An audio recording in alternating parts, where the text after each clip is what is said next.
Hello everyone, Shri IAS academy में आपका स्वागत है। जैसा कि आप जानते हैं कि श्री आईएएस एकेडमी ने करंट अफेयर्स लेट्स क्रैक नाम की सीरीज की शुरुआत की है, जिसके अंतर्गत ऑलरेडी हमारे 2 पार्ट आ चुके हैं। अर्थात अक्टूबर माह के हमने 1 अक्टूबर से लेकर 20 अक्टूबर तक के करंट अफेयर्स को कंप्लीट कर लिया था। ये हमारा अंतिम पार्ट है। इसमें हम 21 अक्टूबर से लेकर 31 अक्टूबर तक की इम्पोर्टेंट करंट अफेयर्स की घटनाओं को कंप्लीट करेंगे। तो चलिए शुरू करते हैं।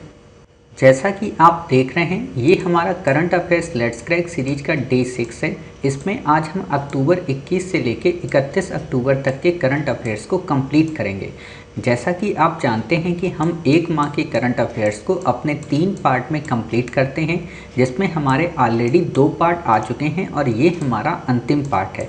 अर्थात हमने अपने 1 अक्टूबर से लेके 20 अक्टूबर तक के करंट अफेयर्स को काफ़ी गहनतापूर्वक अपने प्रीवियस पार्ट्स में पढ़ लिया है। उम्मीद है कि आपने उन पार्ट्स को हमारे यूट्यूब के चैनल की प्लेलिस्ट में जाकर ज़रूर देख लिए होंगे। तो हम अपनी क्लासेस की आज शुरुआत करें। इससे पहले आप में से जो लोग पहली बार हमारे चैनल से जुड़े हैं, उन्हें पता होना चाहिए कि हमने आपकी प्रीलिम्स की तैयारी को हर हाल में कंप्लीट कराने के लिए एक निःशुल्क इनिशिएटिव शुरू किया है, जो पूरी तरीके से लेट्स क्रैक प्रीलिम्स पे बेस्ड है। इसके अंतर्गत हमने आपको लगभग 10 सीरीज कंप्लीट कराने की बात की है, जिसमें है प्रीलिम्स लेट्स क्रैक सीरीज। इसमें हम आपको लगभग 2000 से भी ज़्यादा इम्पॉर्टेंट टॉपिक जीएस के उनको कवर कराते हैं। साथ ही current affairs let's crack series में हम आपको नित्य 1 माह के करंट अफेयर्स को कंप्लीट कराते हैं। इसके अलावा हम आपको प्रीलिम्स बैक ईयर में किस तरीके से क्वेश्चन को ट्रिक्स और टैक्टिक्स के माध्यम से सॉल्व करना चाहिए, इस चीज़ को भी बताते हैं। रही बात सीसेट लेट्स क्रैक सीरीज में, इसमें हम आपको बताते हैं कि कॉम्प्रीहेंशन को सॉल्व करने की आसान ट्रिक्स क्या होनी चाहिए, साथ ही रीजनिंग को किस तरीके से सॉल्व करना चाहिए और मैथ के पोर्शन को हमें कैसे कवर करना चाहिए। अर्थात सीसेट का पूरा एक फाउंडेशन कोर्स भी हम कंप्लीट कराते हैं। रही बात टारगेट 60+ टेस्ट सीरीज की, तो वास्तव में ये एक टेस्ट सीरीज है जो कि हम आपके लिए 1 मई से शुरू करेंगे, जिसमें हम इन्हीं 2000 से भी अधिक टॉपिक को कवर कराएंगे। बट आप में से जो लोग हमारे टेलीग्राम चैनल से जुड़े हैं, उन्हें अच्छे तरीके से पता है कि हम आपको नित्य वहां पर 80 से भी ज़्यादा एमसीक्यू डेली प्रोवाइड कराते हैं, जो कि वास्तव में इन्हीं क्वेश्चन बेस्ड पर आधारित होता है। बस अंतर ये है कि इन्हें हम पहले क्वेश्चन दे देते हैं और टॉपिक बाद में पढ़ाते हैं, जबकि यहाँ पे होगा कि टॉपिक हम पहले पढ़ा देंगे और आपको क्वेश्चन बाद में देंगे। अर्थात आपका लगभग 3 से 4 बार सिर्फ क्वेश्चन और डिस्कशन से ही रिवीजन हो जाएगा। उम्मीद है आप इतनी सारी चीज़ें समझ गए होंगे। अगर आपको फिर भी कोई तकलीफ़ हो रही है तो आप हमारे YouTube की प्लेलिस्ट पर जाएं, वहाँ पर देखें, हमने काफ़ी डिटेल में इस चीज़ को बताने की कोशिश की है। तो हम अपनी क्लास शुरू करते हैं। अपनी क्लास शुरू करें इससे पहले कई सारे बच्चों के ये डाउट रहते हैं कि सर, हमारा ये प्रीलिम्स को जो इनिशिएटिव है, इसके संबंध में जो पीडीएफ हैं वो आप कहाँ से हमें देते हैं। तो आप नीचे दिए गए डिस्क्रिप्शन बॉक्स में लिंक की मदद से टेलीग्राम चैनल से जुड़ें। वहाँ पर आपको इन सभी पीडीएफ की, जितने भी वीडियो हमारे आते हैं, उन सब की हम पीडीएफ प्रोवाइड कराते हैं। अगर फिर भी आप में से पीछे हो गए, अर्थात आप पहली बार हमारे चैनल से जुड़े हैं, तो आप उसी चैनल में एक टेक्स्ट मैसेज डाल दें कि सर हमें इस पार्ट की पीडीएफ चाहिए। हम तुरंत ही आपको लगभग 4 से 5 घंटे के अंदर अंदर, अगर हम वहां अवेलेबल हैं तो तुरंत ही आपको प्रोवाइड करा देंगे, और अगर हम थोड़ा कहीं लेट हैं तो हम आपको 1 से 2 घंटे बाद प्रोवाइड करा ही देंगे। समझ गए? मतलब आपको ये कभी नहीं लगना चाहिए कि इसमें हम इतनी लेट जुड़े हैं तो हमें कोई दिक्कत होगी। बिल्कुल भी नहीं, हम आपके लिए ही ये सब करते हैं। अर्थात ये आपकी अपनी एकेडमी है, तो आप इसमें मालिक बनकर आप हमसे अपनी डिमांड कीजिए कि सर हमें ये क्वेश्चन नहीं आ रहा, ये क्वेश्चन का आंसर क्या होगा, इसकी फ्रेमिंग क्या होगी, या इस पॉइंट का क्या मतलब है। ये सारी चीज़ें हम आपको डिटेल में बताते हैं। क्लियर?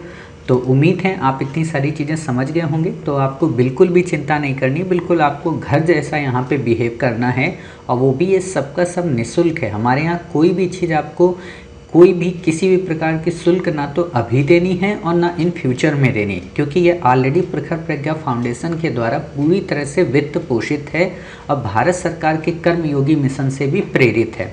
तो इसलिए इसमें किसी भी प्रकार के कोई पैसे की ज़रूरत नहीं है, ना तो आज और ना ही फ्यूचर में। क्लियर? तो इतनी बातें आपकी क्लियर हो गई। तो अब हम शुरू करते हैं अपनी आज की क्लासेस को। तो आज की क्लासेस शुरू करें, उसमें हमारा पहला आर्टिकल है वर्ल्ड स्टैटिक्स डे।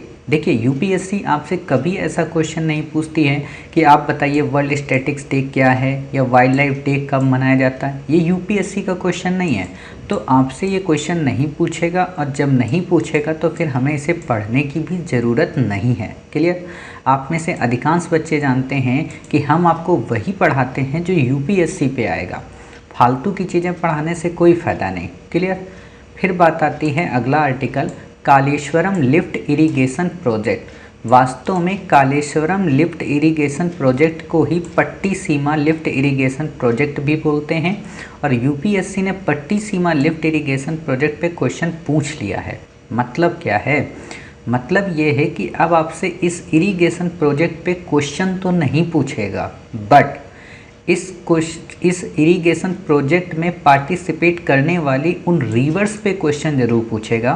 और रिवर्स पे जब क्वेश्चन पूछेगा तो आपसे क्या पूछेगा कि फला रिवर की ट्रिब्यूटरी कौन सी है, मतलब गोदावरी रिवर की ट्रिब्यूटरी कौन कौन सी हैं, कृष्णा की कौन सी ट्रिब्यूटरी हैं, कावेरी की कौन कौन सी ट्रिब्यूटरी हैं। तो ये सारी चीज़ें पूछेगा।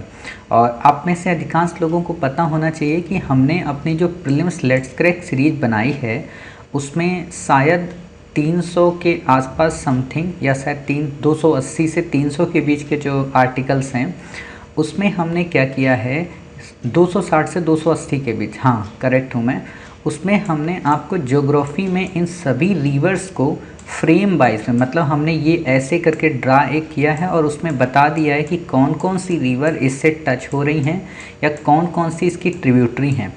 तो आप वो देखिएगा, पीडीएफ हालांकि अभी हमने से भेजी है, उसकी क्लासेस बहुत जल्द पब्लिश होने वाली हैं, आज या कल में पब्लिश हो जाएंगी, तो वहाँ पे आपको हम पढ़ाएंगे। ठीक है? तो चिंता नहीं करना है कि आपका ये क्वेश्चन छूटेगा या नहीं छूटेगा। ठीक है? फिर भी हम यहाँ पे कुछ एक दो ट्रिब्यूटरी इसकी देख लेते हैं क्या क्या है।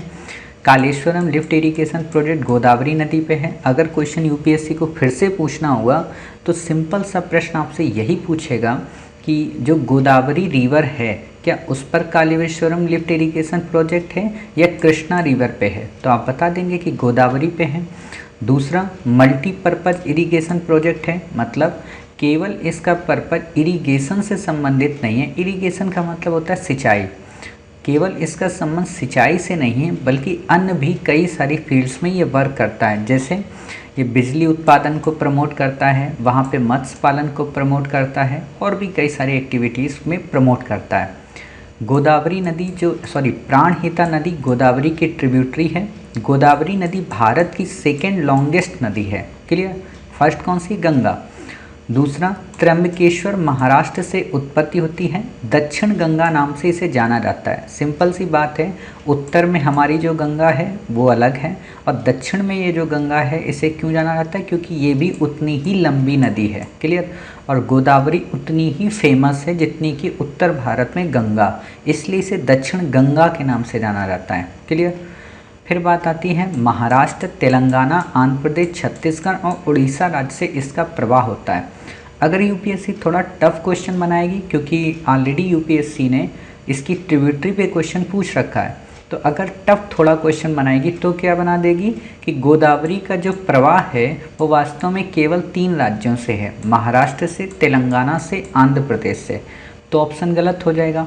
या ये दे दें कि गोदावरी जो रिवर है वो उड़ीसा से प्रवाहित नहीं होती, तो भी गलत हो जाएगा। ठीक है? तो पता होना चाहिए कि भाई ये महाराष्ट्र से भी गुजरती, तेलंगाना से भी, आंध्र प्रदेश से, छत्तीसगढ़ और उड़ीसा से। एक बार इसका हम आपको फिगर दिखा देते हैं। तो ये देखिए है हमारे प्यारी पृथ्वी, और प्यारी पृथ्वी में ये है हमारा प्यारा भारत। प्यारा भारत में ये देखिए, ये जो 2 मुहाने होते हैं ना, एक कृष्णा का है, गोदावरी का है, ये गोदावरी का है। ठीक है? अब यहाँ पे मैं एक चीज़ जो दिखाना चाह रहा हूँ, वो क्या दिखाना चाह रहा हूँ आपको, ये देखिए यहाँ पे थोड़ा हमने जूम किया। ठीक? अब ये हमने जब जूम किया है तो यहाँ पे आप एक चीज़ देख रहे हो ना, ये है ऊपर छत्तीसगढ़, ठीक है, ये है आपका क्या बताइए, तेलंगाना, ये आंध्र प्रदेश, और ये है आपका उड़ीसा। क्लियर? तो इसलिए इसका जो प्रवाह क्षेत्र है वो यहाँ तक है माना जाता है। ठीक? तो ये देखो, आप देख सकते हो, इसको थोड़ा जूम करें हम, और ये जो रिवर है ठीक है, ये आपकी पड़ती है कौन सी, गोदावरी रिवर। क्लियर, तो यहाँ पे आपको कंफ्यूज बिल्कुल नहीं होना है। ठीक, ये देख रहे हो गोदावरी रिवर, ठीक है, तो ऐसी रिवर है, इसका प्रवाह। अब यहाँ पे बच्चे कंफ्यूज कैसे होंगे, कुछ बच्चे कंफ्यूज हो जाएंगे ऐसे कि सर ये तो यहाँ पे टच ही नहीं कर रही इस जगह पे, बॉर्डर पे। प्रवाह का मतलब ये होता है कि कितना उसका फैलाव है, अपवाह का क्षेत्र। क्लियर, तो उसको कहते हैं प्रवाह। ये देख लो उड़ीसा का है, तेलंगाना का है, छत्तीसगढ़ का है, ठीक है, और ये महाराष्ट्र का रीजन है। समझ गए, इससे ज़्यादा आपको नहीं पढ़ना। अब यहाँ पे आपसे क्वेश्चन दे देगा कर्नाटक से प्रवाहित होती है क्या, तो नहीं, कर्नाटक से इसका प्रवाह नहीं है। ठीक है, चलिए अब हम आगे देखते हैं क्वेश्चन। सहायक नदियाँ कौन कौन सी, मतलब इसकी ट्रिब्यूटरी कौन कौन सी हैं। ट्रिब्यूटरी इसकी हैं वनगंगा, कड़वा, शिवना, पूर्वा। इस पे क्वेश्चन नहीं आता है।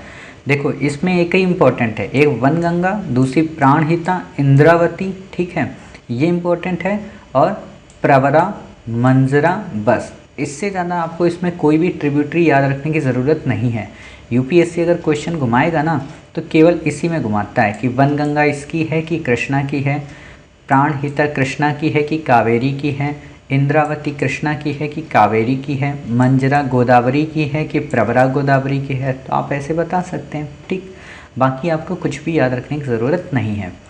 फिर आता है संत मिसाइल। यूपीएससी आपसे क्वेश्चन पूछेगी तो नहीं, बट आप इसे देख लो। क्या है, पूरा नाम है stand off anti tank guided missile. क्या है, 4th generation upgraded variant of Helina missile. Helina हमने ऑलरेडी आपको अपने प्रीवियस पार्ट में पढ़ाया है। क्या पढ़ाया हमने आपको, कि जो नाग यानी कि जो 3rd generation anti tank guided missile है, जो इंडिया ने जिसे डेवलप किया है, तो इसका जो सरफेस वर्जन है वो क्या है, नाग, और इसी का जो एयर वेरिएंट है उसका क्या नाम है, हेलिना। और मैंने वहीं पे आपको एग्जांपल दिया था, किसका दिया था, सेल्यूकस का। क्यों, क्योंकि उसने अपनी पुत्री का विवाह किया था चंद्रगुप्त मौर्य से। क्लियर, जिसका नाम ही था हेलिना। समझ गए, तो ये चीज़ मैं यहाँ बताना चाह रहा हूँ कि इसी नाग को अब क्या नाम दिया गया था, हेलिना। तो उसी हेलिना का ये 3rd जनरेशन था, उसी का 4th जनरेशन है अपग्रेडेड। ठीक है, उसको नाम है मतलब संत मिसाइल। समझ गए, नहीं समझे, देखिए मैंने आपको बताया था कि नाग जो है वो क्या है, सरफेस वर्जन है, और इसी का दूसरा एक वर्जन है एयर वेरिएंट, उसका क्या नाम है, हेलिना।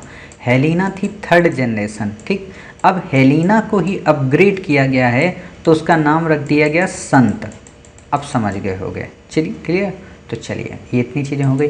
अब इतना तो आपको पता है, संत जब इसका नाम है तो कहाँ का संत होता है, भारत में ही तो संत पाए जाते हैं, साधु संत। क्लियर, तो भारत की होगी, डीआरडीओ के। वैसे भी नाग तो भारत की ही है। ठीक, नाम से ही देखो समझ में आ जाता है कि ये इंडिया की है कि कहाँ की है। जैसे नाग हुआ, स्वाति हुआ, अग्नि हुआ, ठीक, K4 मिसाइल हुई, नाम से ही समझ में आता है। अब पाकिस्तान में क्या नाम होते हैं, गाजी नाम होगा, सिकंदरी नाम होगा, ठीक है, अशफाकुल्ला नाम होगा, सॉरी अशफाकुल्ला कह रहा हूँ, अल्लामा इकबाल नाम होगा। ऐसे ऐसे नाम होते हैं वहाँ पे। ठीक है, बाबर नाम होगा, तो वो दूर से ही दिख जाते हैं कि अच्छा पाकिस्तान की है वो। ठीक, चलिए अब बात आती क्या, रेगुलेटरी सैंडबॉक्स। यूपीएससी आपसे वैसे क्वेश्चन पूछेगी नहीं, बट इतना पूछ सकती है कि ये वर्ड किससे संबंधित है, क्या ज्योग्राफी से संबंधित है या इकोनॉमी की फील्ड से संबंधित है। तो देखिए ये एक सेफ हार्बर होता है जहां बिजनेसेस, कंपनियां इनोवेटिव प्रोडक्ट्स को टेस्ट करती हैं रिलीज्ड रेगुलेटरी कंडीशन से। गिफ्ट सिटी गुजरात में लोकेटेड। मतलब क्या है, सिंपल सी बात है कि एक तरीके का सर्वे आप इसे समझ लो कि इस प्रोडक्ट को अगर हम मार्केट में बेचने जाएंगे तो क्या वो प्रोडक्ट हमारा मार्केट में बिकेगा या फिर उस प्रोडक्ट में कोई दिक्कत आएगी। जैसे कि जब हमने श्री IAS एकेडमी की शुरुआत की तो श्री IAS एकेडमी की शुरुआत करने से पहले हमारी पूरी टीम ने, हमारे पूरे मैनेजमेंट ने आपस में इस चीज़ पे डिस्कस किया कि आगे चलकर कौन कौन सी प्रॉब्लम को हम फेस कर सकते हैं और उन प्रॉब्लम को फेस करते वक्त हमें किन किन बातों को ध्यान में रखना है। जैसे कि अगर हम ऑनलाइन क्लासेस पढ़ाएंगे तो हमें वायरसेस का खतरा रहेगा, हमें कई सारे ऐसे सॉफ्टवेयर लेने पड़ेंगे जो पूरी तरीके से कैपेबल हों आपकी इतनी हाई लेवल की क्लासेस लेने के लिए, साथ ही ऐसा सिस्टम हमारे पास हो जो किसी भी तरीके से दिक्कत ना करे। और इसके अलावा मार्केट में जो एस्पायरेंट हैं उनको कैसे बुलाया जाए जो कि टैलेंटेड हैं। भीड़ की ज़रूरत नहीं है, मतलब हम ये नहीं चाहते कि हमारे पास 5,000 बच्चे 50 लाख स्टूडेंट्स हमारे चैनल को देखें और वो देखें तो हमें इससे रेवेन्यू जनरेट हो, ये पर्पस नहीं है। क्योंकि हमारा उद्देश्य है 50,000 की अपेक्षा बस 50 देखें, क्योंकि उन 50 को ही तो हमें सेलेक्ट कराना है। और वैसे भी यूपीएससी में सीटें ऑलरेडी कम हो रही हैं, तो 750 बच्चे हमें चाहिए हाईएस्ट, इससे ज़्यादा नहीं चाहिए हमें। और 750 ही मिल जाए बस काफ़ी है, 7 लाख हमें क्या करना है करके। तो ये सारी चीज़ें हमने सोच ली थी कि आगे ये प्रॉब्लम्स आएंगी, तो उसी को आप कह सकते हो एक तरीके का रेगुलेटरी सैंडबॉक्स हमने देखा। अर्थात किसी भी प्रकार की प्रॉब्लम आती है तो हम उसको डील कर लेते हैं, बट हम नेवर गिव अप का ऑप्शन हमेशा रखते हैं। क्लियर? चलिए, फिर आता है international financial services centres authority. आपसे बिल्कुल नहीं पूछेगा ये क्या है international financial services centre authority, बस आप देख लीजिए। देखो, जब मैं ये कहता हूँ कि नहीं पूछेगा तो आप लिख दिया करें वहाँ पे नो, लेकिन जब मैं अगर ये भी कह दूँ कि देख लीजिए तो आप नोट्स बना लें इसका, ठीक है। लेकिन इसको वैसे नहीं देखना है कि हाँ हाँ रट लो भाई, रट लो रट लो, ऐसे नहीं देखना है, ठीक है। जैसे गोदावरी देखना ही देखना है, ठीक है। Lift Kaleshwaram lift irrigation project समझना ही समझना है कि गोदावरी की रिवर पे बना है, बट इसको उतना डेप्थ में नहीं देखना है, इसको बस नोट्स देख लेना है, ठीक है। चलिए, फिर बात इसमें है क्या, ये एक स्टेचुरी बॉडी है, 2020 में बनी थी। Department economic affairs, ministry finance, headquarter Gandhinagar Gujarat. Purpose develop a world class fintech hub. Fintech का मतलब फाइनेंशियल टेक्नोलॉजी। क्लियर? 9 मेंबर्स होते हैं, आपसे क्वेश्चन नहीं पूछेगा। मोस्ट इम्पॉर्टेंट अब बॉडी है, ये क्वेश्चन पूछा जाता है, क्या है? Wild life institute of India, इसका 1982 के तहत गठन किया गया। हेडक्वार्टर देहरादून में है। ऑटोनोमस बॉडी है। ऑटोनोमस बॉडी का मतलब क्या होता है कि अपना पैसा खुद से जनरेट करती है, मतलब कोई प्रोग्राम करेगी, फंड अलग से इसको मिलेगा, ठीक है। ऐसा नहीं होगा कि ये किसी पे निर्भर रहती है कि अगर वो पैसा नहीं देंगे तो इनका जीवन काल कैसे चलेगा, ठीक है। मतलब स्वायत्त एक तरीके से कि अपने डिसीजन लेने के लिए स्वतंत्र हैं, सरकार के ऊपर इनका दबाव नहीं, दबाव नहीं है सरकार का इनके ऊपर। Clear? Ministry environment and forest, ज़्यादा इसमें सोचने की ज़रूरत ही नहीं है। फिर आता है चीफ इंफॉर्मेशन कमिश्नर। मैंने ऑलरेडी आपको इस पे क्वेश्चन करा दिया है एमसीक्यू के रूप में, मैंने पूछा भी था सीआईसी को लेकर, केंद्रीय सूचना आयोग को लेकर, काफ़ी इम्पॉर्टेंट है। देखिए, मैं यहाँ पे एक और बात बताना चाहता हूँ। केंद्रीय सूचना आयोग मतलब CIC, ठीक है, और एक है CVC, central vigilance commission. Clear?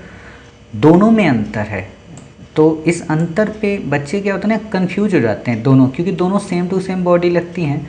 तो ये सूचना से संबंधित है, तो सूचना से है तो RTI एक्ट के तहत इसका गठन हुआ होगा, समझना है यहाँ पे। और CVC क्या है? सतर्कता आयोग है। इसे कब बनाया गया था? इसे बनाया गया था आज़ादी के टाइम पीरियड पे। क्यों? क्योंकि ये भ्रष्टाचार वगैरह के निवारण में काम आता है, ठीक।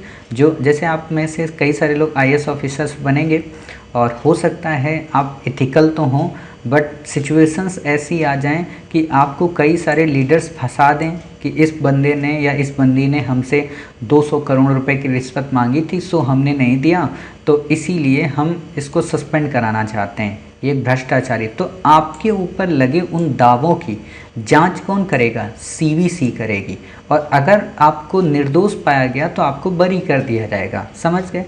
मतलब बड़े बड़े ऑफिसर्स पर निगरानी जो रखी जाती है भ्रष्टाचार को लेकर, वो CVC के द्वारा रखी जाती है। बट अब क्या हो रहा है, CVC की बॉडी की पावर को कम कर दिया गया है लोकपाल के सामने, ठीक है।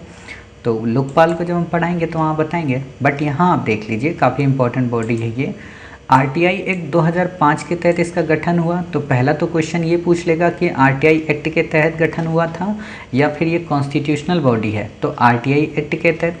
दूसरी बात आप यहीं पे आप हमें समझा दीजिए कि जब इसका गठन RTI एक्ट के तहत हुआ है तो ये कॉन्स्टिट्यूशनल बॉडी हुई या स्टैच्यूटरी बॉडी हुई? तो ये स्टैच्यूटरी बॉडी हुई। क्यों? क्योंकि इसका गठन एक्ट के तहत हुआ है। अगर इसी का गठन कॉन्स्टिट्यूशनल के तहत होता, मतलब एक तरीके से कॉन्स्टिट्यूशन में आर्टिकल में मेंशन होता, तो हम कह देते ये क्या है, एक कॉन्स्टिट्यूशनल बॉडी है। बट इसका गठन एक एक्ट के तहत हुआ है, तो ये हो गई एक स्टैच्यूटरी बॉडी। सिंपल सी बात, क्लियर हो गया। चलिए दूसरी बात है इसमें जो मोस्ट इम्पॉर्टेंट है वो क्या है, इसमें एक चीफ होता है, मतलब एक चीफ कमिश्नर होता है और 10 अदर कमिश्नर्स होते हैं, अर्थात इसमें टोटल 11 मेंबर्स होते हैं। इतनी बातें समझ में आई, ठीक है। इसके बाद देखो यहाँ पे मैं जब बार बार बोल रहा हूँ ना कि इतनी बातें समझ में आई और ये इम्पोर्टेंट है, तो मतलब ये है कि इसकी एक एक लाइन इम्पोर्टेंट है। इसके बाद आपको कुछ नहीं पढ़ना है, इस पर कार्य पे क्वेश्चन नहीं आता है। इन पे जहाँ क्वेश्चन घुमाता है ना, वो एक तो इस पे घुमाता है, दूसरा आरटीआई एक्ट पे घुमाएगा, तीसरा इसको अपॉइंट कौन करेगा, चौथा किस कमेटी के द्वारा होगा। ये भी पता होना बहुत बड़ी बात है कि आपको पता हो कि जो स्टैच्यूटरी और कॉन्स्टिट्यूशनल जो बॉडी होती हैं उनमें क्वेश्चन कैसे आएगा। तो मैं आपको वही चीज़ समझा रहा हूँ, ठीक है। तो आप समझ गए कि इसको अपॉइंट कौन करता है, राष्ट्रपति करता है। और इसको अपॉइंट करने के लिए जो कमेटी बनाई जाती है उसमें 3 मेंबर्स होते हैं। हेड होता है चेयरपर्सन पीएम, विपक्ष का नेता होता है और कैबिनेट मिनिस्टर होते हैं। सिंपल सी बात है, आपको यहाँ पे क्वेश्चन क्या देगा कि इसको नियुक्त करने के लिए जो कमेटी गठित की जाती है उसमें पीएम चेयरपर्सन होते हैं, लोकसभा का अध्यक्ष होता है और विपक्ष का नेता होता है। तो ऑप्शन गलत हो जाएगा, क्लियर। एक और लास्ट लाइन इसमें कि 65 वर्ष इसका टेन्योर होता है, या तो 65 वर्ष और या तो बताइए आगे का 5 वर्ष लगभग, ठीक है। पुनर्नियुक्ति के पात्र नहीं होते हैं, 3 वर्ष अभी हैं, मतलब अभी जो लोग नियुक्त हुए होंगे उनके अभी 3 वर्ष टाइम बचा है, तो इसलिए ये चीज़ें देखी जाती हैं। केंद्र सरकार अवधि फिक्स करती है, मतलब सेंट्रल गवर्नमेंट के पास इस चीज़ की पावर होती है, स्टेट के पास थोड़ा ना होगी, ठीक है। राज्य का अपना राज्य का होता है। फिर आता है राष्ट्रपति इसे हटा सकता है ग्राउंड ऑफ प्रूव्ड मिसबिहेवियर। ऐसा नहीं कि इसको हटाने के लिए महाभियोग लाया जाए या 2/3 बहुमत का उपयोग किया जाए, कुछ नहीं। केवल अगर राष्ट्रपति को पता चलता है कि उस पर्सन का बिहेवियर अच्छा नहीं है तो उसे हटाया जा सकता है, ठीक है। फिर आता है country first multi modal logistic parks. आपसे बिल्कुल नहीं पूछेगा कि मल्टी मॉडल लॉजिस्टिक पार्क का पहला कहाँ गठन किया गया, असम में, ठीक है। बस आप ऐसे ही याद कर सकते हो कि असम में इसका गठन किया गया। क्वेश्चन क्या आएगा कि मल्टी मॉडल लॉजिस्टिक पार्क के क्या क्या बेनिफिट होते हैं, तो आप बता देंगे कि भाई बहुत सारे बेनिफिट होते हैं, बाकी आपको यहाँ पे कुछ भी याद रखने की ज़रूरत नहीं है। चलिए अगला आता है आईएनएस कावारत्ती। आईएनएस कावारत्ती को हम पढ़ें इससे पहले आप हमें ये बता दीजिए कि कावारत्ती किसकी राजधानी है। इंडिया में ही है, किसी चीज़ की तो राजधानी होगी, किसी स्टेट की, किसी यूटीज़ की। बिल्कुल सही आपने आंसर दिया है कि सर कावारत्ती वास्तव में राजधानी है हमारे लक्षद्वीप की। तो 1 मिनट हम आपको दिखा देते हैं। ये है हमारा प्यारा भारत। प्यारा भारत का वेस्टर्न की ओर हम गए तो यहाँ पे जब हमने जूम किया तो ये हमें मिला लक्षद्वीप, और लक्षद्वीप को थोड़ा सा और जूम किया तो ये छोटे छोटे आइलैंड हैं हमारे, जैसे कदमदत्त है, बंगारम है, अगाती है, क्लियर। और यहाँ पे ये नीचे कौन सा है, कावारत्ती, क्लियर। तो आपने देख लिया कि कावारत्ती किसकी राजधानी है, लक्षद्वीप की। दूसरी जो इम्पोर्टेंट बात वो आपसे क्वेश्चन में पूछी जाएगी, मैंने ऑलरेडी आप में से जो लोग जुड़े होंगे हमारे टेलीग्राम चैनल से उनको पता होगा, हमने एक मैप भी शेयर किया था जिसमें सभी आइलैंड जो लक्षद्वीप के हैं उनको दिखाया था। इसीलिए क्योंकि आगे फ्यूचर में आपसे ऐसा क्वेश्चन पूछेगा तो आपको पता होना चाहिए, ठीक। ये है क्या आईएनएस का, देखो पहले मतलब समझ जाओ। जब भी आपको आईएनएस कहीं पे मिलेगा ना तो उसका सिंपल सा मतलब होता है इंडियन नेवल सिंपोजियम, मतलब भारतीय नौसेना का कुछ ना कुछ एक प्रोग्राम या भारतीय नौसेना का एक व्हीकल है, क्लियर। ऐसे आप समझ जाओ क्या है ये, एक एंटी सबमरीन वारफेयर कॉर्वेटे है। मतलब क्या हुआ, एंटी सबमरीन मतलब सबमरीन के द्वारा दूसरी सबमरीन, मतलब एंटी जो विरोध में होगी, वो जब युद्ध करती है ना तो उससे लड़ने में जो सहायक, एक तरीके का आप कह सकते हो कि एक दुश्मन से लड़ने में दूसरा दुश्मन के सामने खड़ा होना, बिल्कुल सज धज के बुलेट प्रूफ जैकेट पहन के, वो चीज़ स्थिति है, ठीक है। तो दुश्मन जो देश होता है उसकी सबमरीन से लड़ाई करने वाला एक तरीके का व्हीकल, प्रोजेक्ट 728 के अंतर्गत इसका गठन किया जा रहा। आपसे सिंपल सा यूपीएससी क्वेश्चन पूछेगी कि हाल ही में चर्चा में रहा प्रोजेक्ट 28 का संबंध है किससे, आईएनएस से संबंधित है या मतलब एंटी सबमरीन बनाने से संबंधित है, तो आप कहोगे बिल्कुल सही बात है सर। चौथा है ये आखिरी मतलब है स्वदेशी एक तरीके का, कहने का क्या मतलब कि ऑलरेडी हमने इससे रिलेटेड कई 3 बना चुके हैं। कौन कौन से बनाए हैं, आईएनएस कारमोता, आईएनएस कर्मदत्त, आईएनएस किल्टन। तो आपसे क्वेश्चन क्या पूछेगा, आपसे सिंपल सा क्वेश्चन पूछेगा, हाल ही में चर्चा में रहा कमोर्ता, कर्मदत्त, किल्टन, ठीक है, और कावारत्ती, ये क्या हैं। ये एक एंटी बैलिस्टिक मिसाइल सिस्टम है भारत का, ये इसरो का चंद्रयान मिशन से संबंधित उपकरण हैं, या फिर ये नए खोजे गए नासा के द्वारा एस्ट्रॉयड हैं। तो आप बता देंगे कि नहीं भाई साहब, ये सब के सब आईएनएस हैं, मतलब एक तरीके के कॉर्पोरेट हैं। क्लियर। अब मन में आ रहा होगा सर कॉर्पोरेट क्या होते हैं। तो देखो, फ्रिगेट जो होता है वो बड़ा होता है कॉर्पोरेट से, मतलब ऐसे समझो कि जैसे आप देखते हो ना कि युद्ध वाले जहाज़ होते हैं, आप हमेशा कभी वीडियो देखेंगे यूट्यूब पे तो ऐसा जहाज़ होगा, उस पर ऊपर गन्स लगी होंगी, ठीक है, और कुछ नहीं होगा, गन्स लगी होती हैं और एक जहाज़ खड़ा करने की इसमें सिस्टम होता है, और यहाँ पे मिसाइल्स काफ़ी सारी लगी होती हैं। क्लियर। तो उसको बोलते हैं फ्रिगेट, ठीक है। ये काफ़ी बड़ा होता है, इसमें काफ़ी सारे जहाज़ आ सकते हैं। कॉर्पोरेट जो होता है वो इससे छोटा होता है, ठीक है। तो आप ऐसे समझ सकते हो, पहला सिप है जैसे कार्बन फाइबर, आपसे बिल्कुल ये नहीं पूछेगा, तो आपको ये याद रखना नहीं है। बस इतना यहाँ पे याद रखिए कि हाँ कावारत्ती क्या है, कमोर्ता क्या है, कर्मदत्त क्या है और किल्टन क्या है, ठीक है। फिर आता है IIPA। IIPA क्या है, Indian institute of public administration. ये दिल्ली में बना है, ITO के पास में। मतलब जो लोग एक तरीके का आप कह सकते हो कि IFS की ट्रेनिंग करते हैं ना, उनके लिए ये है IIPA, ठीक। कभी आपको मौका मिले तो जाइएगा। Autonomous research and training organisation है, ministry personnel of the government के अंतर्गत, मतलब पर्सनल ग्रीवेंस मिनिस्ट्री के अंदर 1954 में बनाया गया। आपसे क्वेश्चन नहीं पूछेगा, ठीक। फिर आता है अदिति ऊर्जा सांच। आपसे वैसे क्वेश्चन तो नहीं पूछेगा, बट आपको देख लेना है क्या, अदिति किसका नाम है बताइए। आदित्य हमेशा पढ़ते हो, सूर्य से संबंधित है। ऊर्जा का मतलब एनर्जी, ठीक है। सांच का मतलब क्या होता है, एक तरीके का जलाने वाला उपकरण, ठीक। ये एक तरह का बर्नर है। बर्नर क्या मतलब क्या हुआ कि आप लोग हमेशा गैस का उपयोग करते हो ना घर में, तो गैस में जो वो लगा होता है ना, जहाँ से गैस निकलती है वो बर्नर होती है, मतलब सिलेंडर से जहाँ से निकलती है वो रेगुलेटर होता है, गैस जहाँ पे जलती है उसको बर्नर बोलते हैं, ठीक है। बाकी इतनी चीज़ें तो आपको पता ही हैं। फिर आता है आज़ाद हिंद सरकार, मोस्ट इम्पॉर्टेंट है। इसमें बच्चे कंफ्यूज क्यों रहते हैं, हम आपको बताएंगे। देखिए, आज़ाद हिंद सरकार का सबसे पहला कॉन्सेप्ट आया था मोहन सिंह के माइंड में। क्लियर। उन्होंने सेना बनाने की कोशिश की और उन्होंने रास बिहारी बोस के नेतृत्व में सेना बनाई, ठीक। रास बिहारी, पहले यहाँ मैं बता देना चाहता हूँ, फिर मैं पढ़ाऊँगा, क्योंकि ये हिस्ट्री का पार्ट है तो बच्चे कन्फ्यूज़ रहते हैं, तो हम ये बता दें तब फिर आगे के सोचेंगे। और बाकी मॉडर्न इंडिया में तो हम कंप्लीट कराएंगे ही और अच्छे से।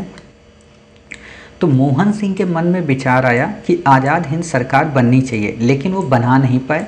उनके इस आइडिया को क्रिएटिव रूप दिया रास बिहारी बोस ने। कई सारे जो भारतीय जापान में बंदी बनाए गए थे उनके साथ मिलकर। प्रश्न उठता है कि रास बिहारी बोस कौन थे, तो रास बिहारी बोस और रास बिहारी घोष, ध्यान देना, रास बिहारी बोस और रास बिहारी घोष, ये मॉडर्न इंडिया की 2 पर्सनालिटी हैं। रास बिहारी बोस वो पर्सन हैं जो 1911 में लॉर्ड हार्डिंग की कार पे बम फेंक के थे, ठीक है, और बम फेंकने के बाद यहाँ से वो चले गए थे बाहर विदेश, ठीक है, और वहाँ पे निर्वासित अपना जीवन जीते थे। तो रास बिहारी बोस को आप समझ गए। रास बिहारी घोष वो हैं जो असहयोग आंदोलन से जुड़े हुए थे और महात्मा गांधी के संपर्क में थे। क्लियर। मतलब एक तो था नरमपंथी एक तरीके का और दूसरा था क्रांतिकारी। यही रास बिहारी बोस आगे चलकर ये जापान में होते हैं, तो ये वहाँ पे आज़ाद हिंद सरकार का गठन करते हैं। ये आज़ाद हिंद सरकार 1.0 होती है, मतलब पहली आज़ाद हिंद सरकार होती है। लेकिन इसी आज़ाद हिंद सरकार को रास बिहारी बोस ने आगे चलकर सुभाष चंद्र बोस के हाथों हैंडल कर दिया कि आप इसके कमांडर इन चीफ बन जाइए और अब आप इसे ही मैनेज कीजिए। तो जो आज़ाद हिंद सरकार बनी वो बनी 2.0। बट हमेशा यही कहा जाता है कि आज़ाद हिंद सरकार का गठन किसने किया? सुभाष चंद्र बोस ने। समझ गए? तो आपको इतनी बातें याद रखनी है कि हाँ, आज़ाद हिंद सरकार का गठन किसने किया था। आप लोग फिर भी कंफ्यूज हो गए होंगे, तो सिंपल सी बात है, अगर क्वेश्चन में रास बिहारी बोस आए तो रास बिहारी बोस को ही टिक लगाना है। क्लियर? क्यों? क्योंकि उन्होंने ही गठन किया था। समझ गए? कमांडर इन चीफ बनाए गए थे सुभाष चंद्र बोस, और अगर रास बिहारी बोस नहीं दिया है तो आप नेताजी सुभाष चंद्र बोस को लगाएंगे। ठीक, विचार की बात आएगी तो मोहन सिंह को लगाएंगे ऑप्शन में। हालांकि इतने नज़दीक यूपीएससी क्वेश्चन नहीं पूछती है, ये रेयरेस्ट होता है कि यूपीएससी ऐसे क्वेश्चन पूछ दे कंफ्यूजिंग वाले, नहीं पूछती है। ठीक, नेताजी सुभाष चंद्र बोस ने 21 अक्टूबर 1943 को इस्टेब्लिश किया सिंगापुर में। पहला क्वेश्चन तो यही पूछा जाएगा, सिंगापुर में था, जापान में था, जर्मनी में था, तो सिंगापुर में था। जापान, जर्मनी, इटली के सहयोग से रास बिहारी बोस को सलाहकार बनाया। सलाहकार का मतलब क्या? वही हेड थे ऊपर के वो। ठीक है, इससे ज़्यादा आपको नहीं पढ़ना है। फिर आता है ओसिरिस रेक्स। ओसिरिस रेक्स क्या है? सिंपल सा क्वेश्चन पूछेगा, हाल ही में चर्चा में रहा ओसिरिस रेक्स क्या है? तो ये नासा का मिशन है। ये करेगा क्या? क्षुद्र ग्रह बेनू का सैंपल लेने जाएगा। क्यों? क्योंकि रोबोट का नाम है पोगो। पोगो आप लोग पहले पढ़ते थे ना, एक चैनल होता था। ये वास्तव में है क्या मिशन? इसका काम क्या है? सिंपल सी बात है ये क्या करेगा?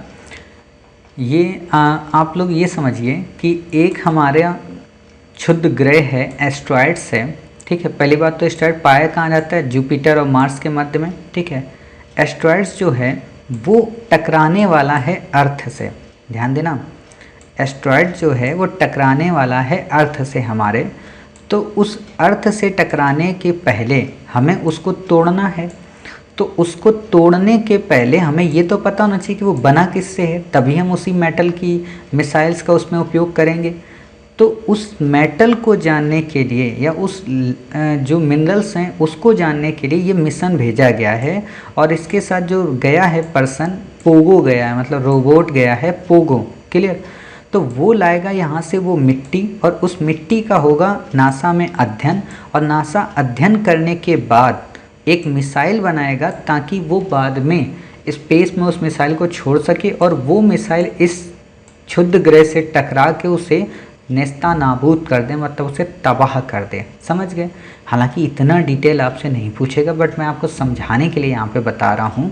ठीक है, तो आपसे सिंपल सा क्वेश्चन यही पूछा जाएगा कि बेनू क्या है। पहली बात तो बेनू एक एस्ट्रॉयड्स हैं। दूसरी बात, एस्ट्रॉयड्स कहाँ मिलते हैं? मार्स और जुपिटर के मध्य मिलते हैं। तीसरी बात, ओसिरिस जो मिशन है वो किसका है? तो वो नासा का मिशन है। क्लियर? बाकी आपसे इसमें कुछ भी नहीं पूछेगा। ये नहीं पूछेगा भाई रोबोट पोगो कौन था, क्योंकि उससे आपकी दोस्ती थोड़ा ना है कि रोबोट पोगो पूछे। हाँ, इंडिया का होता तो ज़रूर पूछता। ठीक, तो देख लेते हैं इसको। ये तीसरा मेजर प्लेनेटरी साइंस मिशन है। अन्य दो mission new horizon and Juno. Clear? New horizon और जूनो दोनों नासा के मिशन थे। ठीक, फिर आता है जापान द्वारा हायाबुसा मिशन व यूरोप में रोसेट्टा मिशन में से क्षुद्र ग्रह से सैंपल लेकर अर्थ पर आए थे, यानी ओसिरिस मिशन फर्स्ट नहीं है। सिंपल सी बात है, अगर आपको क्वेश्चन थोड़ा और डेप्थ में दे दे, पहले तो देगा नहीं, अगर सपोज करो दे भी दे और आपसे ये कहे कि ओसिरिस मिशन विश्व का पहला मिशन है जिसमें किसी एस्ट्रॉयड से सैंपल लाए जाएंगे, तो नहीं भाई, ऑलरेडी कई सारे मिशन भेजे जा चुके हैं। ठीक है, चलिए अगला क्या है, काफ़ी इम्पॉर्टेंट क्वेश्चन है।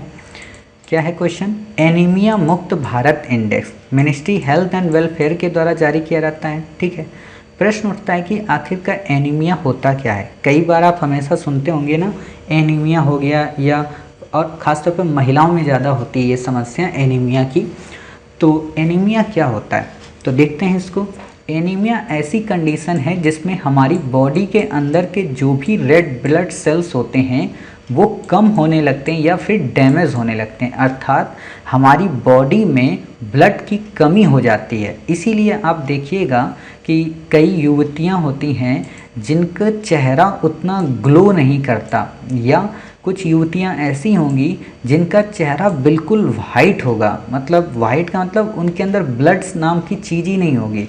ऐसा लगेगा कि इनके चेहरे में पीलापन है, वो लालिमा नहीं है जो लालिमा होनी चाहिए। ठीक, तो ये कई वजह से होती है।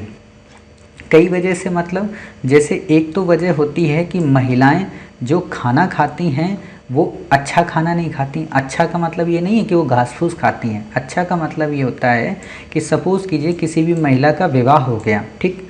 अब उसने दिन में 5 रोटियां बनाई, उसने सोचा कि उसके पतिदेव सिर्फ 4 खाएंगे या 2 खाएंगे, बट पतिदेव ने 5 खा ली।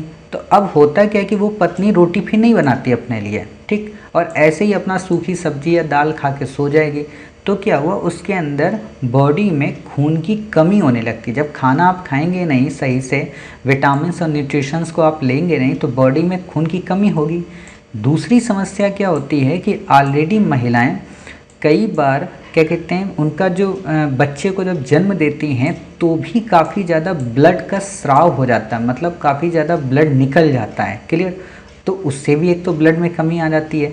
तीसरी जो प्रॉब्लम आती है एनीमिया को लेकर, वो तब होती है कि जब महिलाएं अपनी पीरियड्स के टाइम पीरियड से गुजर रही होती हैं, क्लियर। उस समय भी उनको प्रतिमाह ब्लड की समस्या होती है। तो ये कई सारे रीजन मिलकर एनीमिया जैसी समस्या को जन्म देते हैं। इसीलिए आप देखिएगा कि एनीमिया को दूर करने के लिए कई सारी दवाएं आती हैं, जैसे शायद शंखपुष्पी, हाँ शंखपुष्पी वगैरह ये सारी चीज़ें आती हैं, या हेम पुष्पा वगैरह आप एडवर्टाइज सुनते होंगे। तो ये सब क्या है, ये वास्तव में यही चीज़ है कि महिलाओं की बॉडी के अंदर ब्लड सेल्स को जनरेट करना, क्लियर। तो हेम पुष्पा वगैरह सिरप आती है, अच्छी होती है, डॉक्टर की रिकमेंडेशन से पीना भी चाहिए, खासतौर पर महिलाओं को। समस्या ये है कि आरबीसी ही बॉडी में ऑक्सीजन को कैरी करता है। अब सिंपल सी बात सोचो कि जिस आरबीसी का वर्क ही है बॉडी में ऑक्सीजन के फ्लो को मेंटेन करना, अब वही आरबीसी बॉडी में डिस्ट्रैक्ट हो जाए, वही आरबीसी बॉडी में पूरी तरह से डिलीट हो जाए, तो आप बताइए ऑक्सीजन कैसे कैरी करेगी, ठीक है।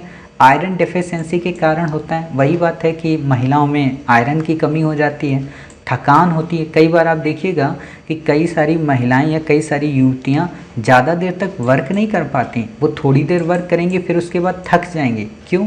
क्योंकि यही सारी चीज़ें होती हैं। जब भाई एक सबसे बड़ी प्रॉब्लम ये होती है ना कि महिलाओं के पास सबसे ज़्यादा दिक्कत इन्हीं चीज़ों को लेकर होती है कि उनकी बॉडी का जो न्यूट्रिशन लेवल है वो उतना हाई नहीं हो पाता जितना कि पुरुषों का रहता है। पुरुष को क्या ना कुछ भी मिल जाता है, अच्छा वो मौज टाइप के होते हैं, उनको तो पता ही नहीं होता है कि महिलाओं ने खाना खाया कि नहीं खाया, उन्होंने न्यूट्रिशन लिया कि नहीं लिया। अपना सेब खा लेंगे, अपना जूस पी लेंगे, और अगर महिला ने कभी भी कोई जूस पिया, अरे बताओ तुम तो इतना खाती हो, वही पितृसत्तावाद ना। तो ये सारी चीज़ें होती हैं। या अगर महिला को भूख लगी और पहले खाना खा ले तो भी लड़ाई, तुम बताओ मेरे से पहले खाना खा ली, है ना। तो ये सारी चीज़ें होती हैं, ये सारी चीज़ें मतलब दिक्कत करती हैं। कोविरैप टेस्टिंग नहीं पढ़ना है आपसे, क्या होगा कोविरैप टेस्टिंग, कोरोना से ही संबंधित है, आपसे नहीं पढ़ेगा, पूछेगा। नेशनल सुपर कंप्यूटिंग मिशन आपसे बिल्कुल वैसे भी पूछेगा तो नहीं, बट एक बार देख लेते हैं। Ministry electronic science and tech का जॉइंट इनिशिएटिव है, इम्प्लीमेंट है सीटेक के द्वारा, क्लियर। सीडेक क्या है, मतलब सीडेक है आपका आईआईएससी बेंगलुरु के द्वारा मिलकर centre for development of advance computing, मतलब एक तरीके से आप कह सकते हो कि ये क्या करता है कि लोगों में डेवलपमेंट लाता है कंप्यूटर के प्रति, या आप कह सकते हो कि गवर्नमेंट को एम्पावर करता है कि कंप्यूटर जो हमारे सिस्टम्स हैं उनको अपडेट किया जाए, क्लियर। मतलब नए नए तकनीक के कंप्यूटर्स को जनरेट किया जाए, अर्थात देश के अंदर ऐसा सुपर कंप्यूटर्स की स्पीड को लेकर ताकि पूरे वर्ल्ड में हम लीडर्स बन सकें। सिंपल सी बात है, सुपर कंप्यूटर को बढ़ाने की बात कर रहा है कि हम देश में अपने सुपर कंप्यूटर को जनरेट कर सकें, क्लियर। तो ये चीज़ें आप देख सकते हो। फिर बात आती है टेराफ्लॉप्स को 100 टेराफ्लॉप्स तक पहुंचाना। ये एक तरीके की स्पीड होती है, जैसे हम लोग पढ़ते हैं ना GB MB, आप लोग जैसे नेट का पैक परचेज करते होगे तो उसमें स्पीड मिलती है 10 Mbps पर सेकेंड की, 20 Mbps, 80 Mbps, तो वही चीज़ है। परम शिवाय, परम शक्ति, परम ब्रह्म, आपसे सिंपल सा क्वेश्चन पूछेगा कि हाल ही में चर्चा में रहा परम शिवाय, परम शक्ति, परम ब्रह्म क्या थे, या फिर प्रत्यूष क्या थे, तो ये सब के सब सुपर कंप्यूटर हैं, क्लियर। तो इससे ज़्यादा आपको यहाँ पे कुछ भी पढ़ने की ज़रूरत नहीं है। सुपर कंप्यूटर का मतलब ये होता है जिनकी वर्क करने की कैपेसिटी काफ़ी फास्ट होती है। जैसे आप लोग जब लैपटॉप वगैरह परचेज करते हैं तो उसमें नहीं देखते हैं कि i5 है कि i7 है कि 11th जनरेशन है कि 12th जनरेशन है, इसकी रैम कितनी है, रोम कितनी है, इस SSD में है कि SD में है, कई सारी चीज़ें होती हैं। तो उसी हिसाब से इन चीज़ों को देखा जाता है। फिर आता है district development council, most important ये बॉडी है, आपसे क्वेश्चन पूछा जा सकता है। डिस्ट्रिक्ट डेवलपमेंट काउंसिल जिलों के डेवलपमेंट के प्लान के लिए गठन किया जाता है। 14% प्रत्येक जिले से व अन्य कई मेंबर इसमें पार्टिसिपेट करते हैं। 5 वर्ष का टेन्योर होता है। Additional district development commissioner chief executive officer बन जाएंगे। वर्ष में 4 बार इनको मिलना होता है। इसके जो मेंबर्स होते हैं वो डायरेक्ट इलेक्टेड होते हैं, अर्थात इन सबका चुनाव होता है। तो ये इंपॉर्टेंट बात है, ठीक है। फिर आता है CPI-IW। आपसे CPI-IW नहीं पूछेगा, क्या होता है industrial workers consumer price index. Already UPSC ने इस बार ही होलसेल प्राइस इंडेक्स पे क्वेश्चन पूछा है, क्लियर। तो काफ़ी इंपॉर्टेंट हो जाता है CPI वगैरह। तो देख लेते हैं इनको क्या होता है। बेस ईयर बदलने की बात चल रही। बेस ईयर क्या होता है, यूपीएससी कई बार क्वेश्चन सिंपल सा पूछी है, बेस ईयर का मतलब क्या होता है। तो देखो ऐसे समझाया करो, जैसे सपोज़ करो कि आज आप लोग कोचिंग करते हो, ठीक है, या आप लोगों ने जब कोचिंग में एडमिशन लिया होगा कहीं पे, तो वहाँ की फ़ीस थी कितनी, 40,000, ठीक है। आज अगर उस संस्थान में एडमिशन लोगे तो हालांकि ये ऑफलाइन की फ़ीस थी, बट आज ऑनलाइन होता है तो इससे कम ही होगी। सपोज़ करो ऑफलाइन आप एडमिशन में फ़ीस लोगे तो कितनी होगी, 50,000, ठीक है। इतना ध्यान देना, पहले 40 थी फिर 50 थी, लेकिन उसके 2 वर्ष कितनी थी, 30,000 रुपये, ठीक। अर्थात क्या होता है कि अगर उस कोचिंग संस्थान को ये देखना कि उसकी इनकम कितनी बढ़ गई या उसकी फ़ीस कितनी बढ़ गई, तो वो एक कोई ऐसा बेस ईयर बनाता है जिसके आधार पर वो अपनी इनकम को ध्यान में रखता है कि अच्छा पहले हमारी 30,000 थी, अब कितनी बढ़ गई, 50,000। मतलब 2011 में हमारी 30,000 इनकम थी और आज 2017 में हमारी 50,000 हो गई। मतलब कि हमने 6 वर्षों में 20,000 रुपये की प्रॉफिट किया है, यानी कि 20,000 रुपये की बढ़ोतरी की है। तो बढ़ोतरी हुई है तो हम ऐसे देखते हैं, घटोतरी होती है तो हम वैसे देखते हैं, क्लियर। तो बेस ईयर ऐसे देखा जाता है कि अच्छा बेस का मतलब ये होता है कोई एक वर्ष हमने चुन लिया, या तो वो कम होगा या तो ज़्यादा होगा। हर बार आपको ये वर्ड सुनने को मिलेगा, खासतौर पर जब आप इस वर्ड को पहली बार कहाँ सुनते हैं, स्थायी बंदोबस्त के संबंध में। जब आप पढ़ते हैं ना कि कॉर्नवालिस ने 1789 को बेस ईयर बेस बनाया था 1789 को, कि इसी के आधार पर आप हमें अगले 10 वर्ष तक रेवेन्यू पे करेंगे, ठीक। तो वो बेस ईयर की बात होती है। 2016 करने की बात हो रही। CPI को मंथली वाइज जारी किया जाता है NSO के द्वारा, मतलब नेशनल स्टैटिक्स ऑर्गेनाइजेशन के द्वारा। RBI ने CPI को अपनाया है मुद्रास्फीति के लिए। सिंपल सा क्वेश्चन यूपीएससी ने पूछा था कि RBI WPI को अपनाती है कि CPI को अपनाती है। तो CPI को अपनाती है, कंज्यूमर प्राइस इंडेक्स को। क्यों अपनाती है और क्यों नहीं अपनाती है, काफ़ी सारे फ़ायदे होते हैं। क्योंकि कंज्यूमर से हमें ही पता चलेगा ना वास्तविकता में महंगाई कितनी है। क्यों, क्योंकि होलसेल पे क्या होता है कि उस पर टैक्स इंक्लूड नहीं होता, प्रॉफिट इंक्लूड नहीं होता। बट जब कंज्यूमर के पास पहुंचा, मैंने एक बार आपको एग्जांपल भी दिया कि था कि होलसेल में माचिस बनती है 150 रुपये पेटी की, क्लियर। बट कंज्यूमर के हाथों में आते आते वो हो जाती 325 की। तो आप बताइए, अगर हम 150 पे नापेंगे तो महंगाई का पता ही नहीं चलेगा, बट महंगाई का एक्चुअल पता कहाँ पता चलता है, 325 पे, ठीक है। बाकी आपको इससे डिटेल में CPI WPI इनके मध्य डिफरेंस क्या है, क्या प्रॉफिट है, क्या लॉस हैं, ये सब हमने आपको पढ़ाया है अपनी इकोनॉमी की बुक सीरीज में।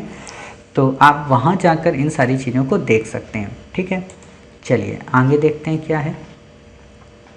हाँ, आगे है हरीश कुमार एवं उमेश सिन्हा समिति। इलेक्शन में चुनाव के खर्च को लेकर सिंपल सा क्वेश्चन पूछेगा, किससे संबंधित है, चुनाव से, बस। इससे ज़्यादा हमें कुछ भी नहीं याद रखना है। लाइफ एंड मिनिएचर प्रोजेक्ट क्या है, आपसे बिल्कुल भी क्वेश्चन नहीं पूछेगा कि लाइफ एंड मिनिएचर प्रोजेक्ट क्या है। आपको याद रखने की इसमें ज़रूरत कुछ भी नहीं है। मतलब मिनिएचर जो होता है ना, एक तरीके का म्यूज़ियम, आर्ट्स, इन सारी चीज़ों से संबंधित, तो आपसे नहीं पूछेगा। ट्यूबेरियल सिलेवरी ग्लैंड्स क्या है? ऑलरेडी ये एक बीमारी है, क्या होती है आप बस देख लीजिए, बाकी आपसे क्वेश्चन नहीं पूछेगा। 3 सिलेवरी ग्लैंड्स होती हैं, अब 4 का पता चला है, मतलब कि हमारे शरीर में क्या होती हैं, 3 पहले ग्लैंड्स होती थी। ग्लैंड्स का मतलब क्या होता था, वो चीज़ें जो शरीर में चबाने के काम आती हैं, जबड़ा एक तरीके का, ठीक। ये क्या करेगी, काफ़ी उपयोगी होती हैं, बोलने, पचाने, डैमेज टिश्यूज़ को कवर करने में इनका उपयोग होता है। जैसे अब आप लोग चेक करना, अभी अपना शीशा एक बड़ा सा निकालना, वॉशरूम में जाना, वहाँ चेक करना आपकी 3 ग्लैंड्स कौन सी, एक तो जीभ के नीचे, दूसरा जबड़े के नीचे, तीसरा गालों के पीछे, ठीक है, चौथी और पता चली है, ठीक है, तो आप ये देख सकते हो। फिर आता है G20। यूपीएससी ने ऑलरेडी G20 पे क्वेश्चन पूछा है, बट आपसे क्वेश्चन नहीं पूछेगा तो ज़्यादा याद करने की ज़रूरत नहीं है, परेशान हो जाएंगे आप, ठीक। चलिए अगला क्या है, CBI। ऑलरेडी चर्चा में रहती, बस इतना जानना है कि CBI का गठन किससे हुआ था? Delhi special police establishment act 1946 के तहत। क्लियर? तो बाकी आपको इसमें कुछ भी याद रखने की ज़रूरत नहीं है। 2 तरह की कंसेंट होती है CBI के पास, एक तो केस स्पेसिफिक, दूसरा जनरल कंसेंट। ये चर्चा में इसलिए आई ना कि केंद्र सरकार के द्वारा काफ़ी बार इसका दुरुपयोग किया गया है, तो उसी चीज़ को लेकर ये चर्चा में थी। तो देख लेते हैं जनरल कंसेंट क्या होती है। जनरल कंसेंट वापस लेने के बाद CBI अब फ्रेश केस रजिस्टर नहीं कर सकती, डिपार्टमेंट ऑफ पर्सनल के अंतर्गत आती है, ministry personal pension and public grievance के अंतर्गत, और इंटरपोल के साथ कंट्रीब्यूट करती है। इंटरपोल क्या होता है? इंटरपोल वास्तव में पूरा नाम है इंटरनेशनल पुलिस। क्लियर? जैसे हमारे यहाँ नॉर्मल पुलिस होती है ना, तो वैसे ही विश्व स्तर पर चोरों को पकड़ने के लिए एक बड़ी वाली पुलिस होती है। जैसे नीरव मोदी इस समय घूम रहा है, ठीक है, उसको पकड़ना है तो उसको कौन पकड़ेगा? इंटरपोल पकड़ेगा, ठीक है, तो वो होती है इंटरपोल। तो उससे कोऑर्डिनेट करती है हमारी CBI। आपसे क्वेश्चन नहीं पूछेगा ना कि। फिर आता है south Asian flash flood guidance system. आपसे क्वेश्चन साउथ एशियन के फ्लैश फ्लड सिस्टम पे नहीं पूछेगा, इंडिया पे पूछेगा। फिर भी हम इसको पढ़ लेते हैं, क्या होता है। IMD मतलब इंडियन मेट्रोलॉजिकल डिपार्टमेंट ने इस सिस्टम को लॉन्च किया है, आपदा को समझ सके, बाढ़ को समझ सकें। इसे डेवलप किया है US based hydrologic research centre व WMO, यानी कि वर्ल्ड मेट्रोलॉजिकल ऑर्गेनाइजेशन। WMO क्या है? UN का पार्ट है, ठीक है, ये बात याद रखना। तो बाकी इसमें कुछ याद नहीं रखना है, हालांकि इसको याद ही मत रखो, नाम से ही समझ जाओगे कि आपदा से ही संबंधित है। Snow leopard. स्नो लियोपार्ड में आपसे क्या क्वेश्चन पूछेगा? एक तो बिग 4 स्पीसीज में आते हैं, मैंने ऑलरेडी आपको पढ़ाया था, ठीक है, स्नो लियोपार्ड, क्लाइडो लियोपार्ड, ये सारी चीज़ें मैंने पढ़ाई थी ना प्रीवियस उसमें। दूसरा आपसे इस पर क्वेश्चन पूछेगा कि IUCN में इसका स्टेटस क्या है। बाकी आपसे इस पर कुछ भी क्वेश्चन नहीं पूछेगा, ठीक। भारत के नॉर्थ ईस्टर्न और ईस्टर्न राज्यों में इनका हैबिटेट है, मतलब ये वेस्टर्न घाटी में नहीं पाए जाते हैं, ठीक है। 5 बिग कैट की प्रजाति भी पाई जाती है। IUCN में वनरेबल है, बस ये आपको याद रखना है कि अच्छा IUCN में इनका स्टेटस क्या है, वनरेबल है, ठीक। अब इनको संरक्षण से संबंधित कई सारे प्रोजेक्ट चलाए गए हैं, जैसे हिमालय संरक्षक 2020 में चलाया गया, सिक्योर हिमालय, ये इंपॉर्टेंट है, UPSC इस पे क्वेश्चन जरूर पूछेगी। ये आप मान कर चलिए 2018 के बाद से काफ़ी ज़्यादा चर्चा में रहा है और अब इस समय किसी करंट में नहीं आता है, तो इसलिए इम्पोर्टेंट है सिक्योर हिमालय। क्या क्वेश्चन बनेगा कि ये सिक्योर हिमालय किसका प्रोजेक्ट है? तो GF मतलब ग्लोबल एनवायरनमेंट फैसिलिटी व UNDP का प्रोजेक्ट है, मतलब UNEP का नहीं है, ये ध्यान देना। क्वेश्चन यहीं पे घुमाएगा कि ये UNEP का प्रोजेक्ट है क्या, तो नहीं, ये UNDP का प्रोजेक्ट है। एक काम और किया करिए आप लोग कि जैसे जब आप करंट की क्लास करते हो ना, और मैं ये बोलता हूँ कि ये UNDP का है ना कि UNEP का, तो मैंने तो यहाँ पे नहीं लिखा है, आप यहाँ पे क्या किया करो, ऐसे इसको गोला लगाया करो और ऊपर एरो लिख लिया करो, नो UNEP। क्लियर? तो दिमाग में याद रहेगा। अच्छा, मास्टर ने यहाँ पे ट्रिक भी बताई थी कि UNDP का है, UNEP का नहीं है, ठीक। दूसरा क्या है, 4 राज्यों में प्रोग्राम है, यानी कि आपसे क्वेश्चन दे देगा सभी उत्तरी भारत के राज्यों में, तो नहीं, केवल 4 राज्यों में, जम्मू कश्मीर, हिमाचल, उत्तराखंड और सिक्किम, यानी कि इसमें अरुणाचल पार्टिसिपेट नहीं करता है, ठीक है। तो आपको इससे ज़्यादा कुछ भी याद रखने की ज़रूरत इसमें नहीं है। चलिए फिर बात आती है हमारी क्या, ILO की। ILO क्या होता है? भारत को गवर्निंग बॉडी की चेयरमैनशिप दे दी गई है, वर्ष में 3 बार मिलती बॉडी, काफ़ी सारे काम like ILO policy. ILO try party UN body है।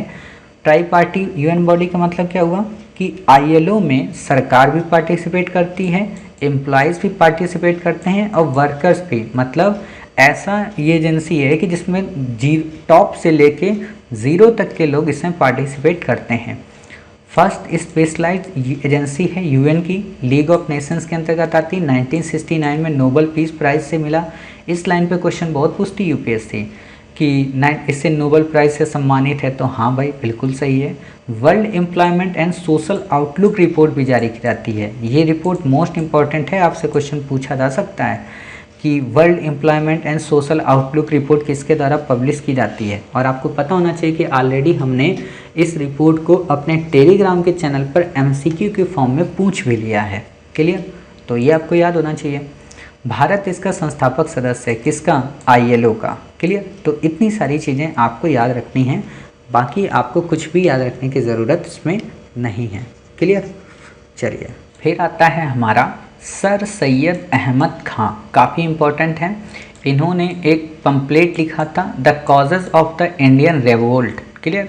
देशभक्त एक रिसर्च पेपर भी लिखा था। सिंपल सा क्वेश्चन आपसे पूछेगा कि इनका पत्र एक था देशभक्त, ठीक है, ये अलीगढ़ आंदोलन इन्होंने चलाया, ठीक है, कौन थे ये व्यक्ति? तो आप बता सकते हैं कि भाई साहब आप सैयद अहमद खां की बात कर रहे हो। बाकी मॉडर्न इंडिया में इनको हम डिटेल में अध्ययन करेंगे, काफ़ी मोस्ट इंपॉर्टेंट पर्सनैलिटी हैं। फिर भी कुछ इनके कार्य को देख सकते हैं कि इन्होंने अलीगढ़ मूवमेंट चलाई, मॉडर्न एजुकेशन मुसलमानों को देने की बात की, अर्थात अलीगढ़ आंदोलन का संबंध किससे था? मुस्लिम सुधार से। मुस्लिम सुधार में भी किस चीज़ से? मुस्लिम एजुकेशन से। क्लियर? तहजीब अखलाक नाम की अंग्रेजी पत्रिका भी इन्होंने निकाली। राष्ट्रीय आंदोलन के विरोधी हो गए थे, इसीलिए आपको पता है मुस्लिम लीग का फिर गठन किया गया था। समझ गए? बाकी आपको कुछ नहीं याद रखना है। फिर आता है Himalayan brown bear. Himalayan brown bear नाम से ही संबंध में आ रहा कि ये हिमालयन रीजन में पाया जाता होगा। क्लियर? तो इस पर ज़्यादा थिंकिंग करने की तो ज़रूरत है नहीं। दूसरी बात क्या है कि आपको क्या याद रखना है कि IUCN में इसका स्टेटस क्या है। तो IUCN में लीस्ट कंसर्न है ब्राउन बियर। क्लियर?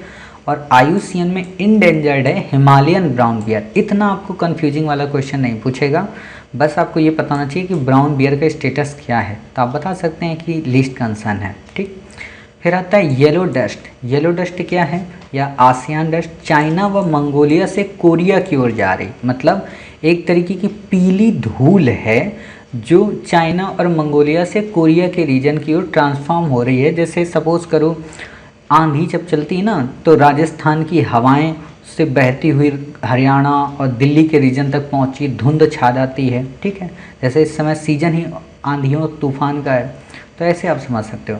काफ़ी सारे टॉक्सिक परसेंट को लाती हैं। ठीक, बाकी आपसे क्वेश्चन नहीं पूछेगा। इम्पोर्टेंट क्या है बताइए? मंगोलिया की लोकेशन। तो आपको पता होना चाहिए मंगोलिया एक लैंडलॉक कंट्री है। ऑलरेडी हमने इसका मैप आपके साथ शेयर किया है, तो आपको याद होना चाहिए। देखो ये है आपका मंगोलिया, ये पूरी तरीके से देखो घिरा हुआ है। ठीक है, तो ये है मंगोलिया, लैंडलॉक है। नीचे क्या है? चाइना है। ऊपर क्या है? रसिया है। क्लियर? तो इतनी बातें आपको याद रखनी है। ये सब का सब चाइना है। ठीक, अब आपसे इसने क्या कहा है कि ये क्या करता है? कोरिया की ओर ले जाता है, मतलब यहाँ से धूल भरी हवाएं चलती हैं और ये है कोरियन पेनिनसुला। ये देखो ये है हमारा क्या? Korean peninsula. ठीक है, इस कोरियन पेनिनसुला मतलब नॉर्थ और साउथ कोरिया, यहाँ पे ये हवाएं पहुँचा देता है। अब आपके मन में आ रहा होगा सर ऐसा कैसे संभव है, पीली कब से मिट्टी होने लगी? तो पीली मिट्टी नहीं होती, सॉरी, ये आपका नॉर्थ एंड साउथ कोरिया है। वो ज़्यादा जूम हो गया था, ऊपर चला गया था। ये आपका नॉर्थ एंड साउथ कोरिया है। वही मैं सोचूं, मैंने कहा कि ऐसे कैसे क्रॉस कर जाएगी इतनी लंबी। ठीक, तो ये मंगोलिया है। यहाँ से ऐसी हवाएं चलती हैं, क्यों चलती हैं और पीली क्यों आती है? क्योंकि ये देखो येलो सी है। ठीक, अब येलो सी को येलो सी क्यों कहते हैं? आपको पता होना चाहिए कि यहाँ पे एक रिवर बहती है, येलो रिवर। क्लियर? क्यों? क्योंकि यहाँ पे जो मिट्टी है वो येलो कलर की है। जैसे हम लोग लाल मिट्टी पढ़ते हो ना, तो वैसे ही यहाँ पे येलो मिट्टी है, तो इसलिए येलो रिवर यहाँ से फ्लो करती है। बाकी हम इसे ज्योग्राफी की, अपनी वर्ल्ड ज्योग्राफी की क्लास में कवर करेंगे, जो प्रीलिम्स लेट्स क्रैक सीरीज के अंतर्गत आएंगी। तो वहाँ हम आपको ये सारी रिवर भी कंप्लीट करा देंगे। क्लियर? इससे ज़्यादा आपको इसमें कुछ भी पढ़ने की ज़रूरत नहीं है। ठीक, तो देखते हैं अपना अगला आर्टिकल हमारा क्या है? अगला है हमारा खादी ओहाका। आपसे बिल्कुल नहीं पूछेगा खादी ओहाका क्या है, ठीक। मैक्सिको का दक्षिण में शहर है, खादी का उत्पादन कर रहा है, उसी शहर का नाम है ओहाका। अर्थात आप लोकेशन एक बार देख लो मैक्सिको की, ये है हमारा प्यारा भारत। उससे चले हम वेस्ट की ओर, ठीक है, पैसिफिक को क्रॉस किया, ये हम पहुँचे कहाँ पे, मैक्सिको में, ठीक। ये मैक्सिको गल्फ ऑफ मैक्सिको है। अब ये मैक्सिको है, ठीक। मैक्सिको के दक्षिण में ही एक सिटी है, क्या नाम है उसका, ओहाका, क्लियर।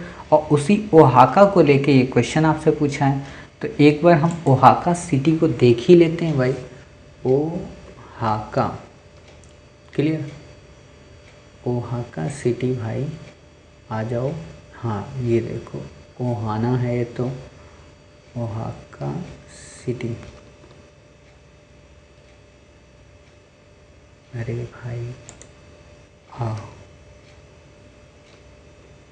ओहाका,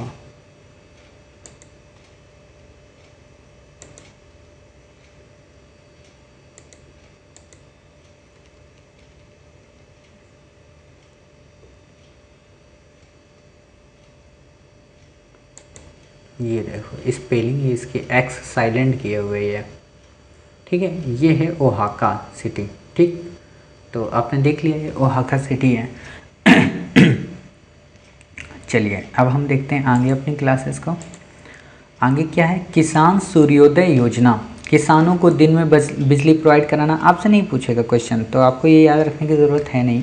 क्या है, रूम टेम्परेचर सुपर कंडक्टिविटी, आपसे बिल्कुल भी नहीं पूछेगा कि रूम टेम्परेचर सुपर कंडक्टिविटी क्या होती है, ठीक। तो आपको इसे याद रखने की ज़रूरत नहीं है। सिंधु सभ्यता में डेयरी प्रोडक्शन, आपको ये याद रखने की ज़रूरत नहीं है, बस आपको इतना पता होना चाहिए कि सिंधु सभ्यता में जो रहन सहन खान पान था वो कैसा था। काफ़ी सारे प्रोडक्ट्सों का वहाँ सेवन होता था, मतलब लोग शाकाहारी के साथ साथ मांसाहारी भी होते थे। इससे ज़्यादा आपको नहीं याद रखना है। फिर आता है लीबिया, भूमध्य सागर की सीमा से टच होता है, नॉर्थ अफ्रीका के मदरेज क्षेत्र में, और त्रिपोली यहाँ की सिटी है, क्लियर। आपको बस लोकेशन इसकी देखनी है। तो ये है हमारा प्यारा भारत, प्यारे भारत से हम चले वेस्ट की ओर और ये हम पहुँचे यहाँ पे, क्लियर। अब यहाँ पे जब पहुँच गए तो हमें ये मिला क्या, मेडिटेरियन सी, और ये है हमारा यहाँ पे लीबिया, क्लियर। इससे ज़्यादा आपको यहाँ पे कुछ भी पढ़ने की ज़रूरत नहीं है। और ये आप त्रिपोली देख रहे हो, क्लियर, ये देखो यहाँ पे ये त्रिपोली है, क्लियर। बाकी आपको यहाँ कुछ नहीं याद रखना है कि त्रिपोली कहाँ है। एक और बात, यहाँ पे आप पढ़ रहे हो ना ट्यूनेशिया, एक मिनट,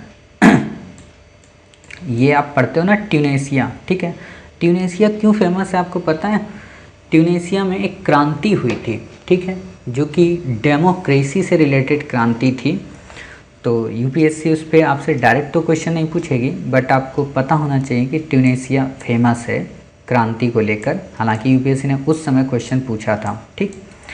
तो बाकी देखिएगा आप। चलिए अगला क्या है यहाँ पे, अगला है हमारा आर्टिकल एनिजम आचाना गुल्लम।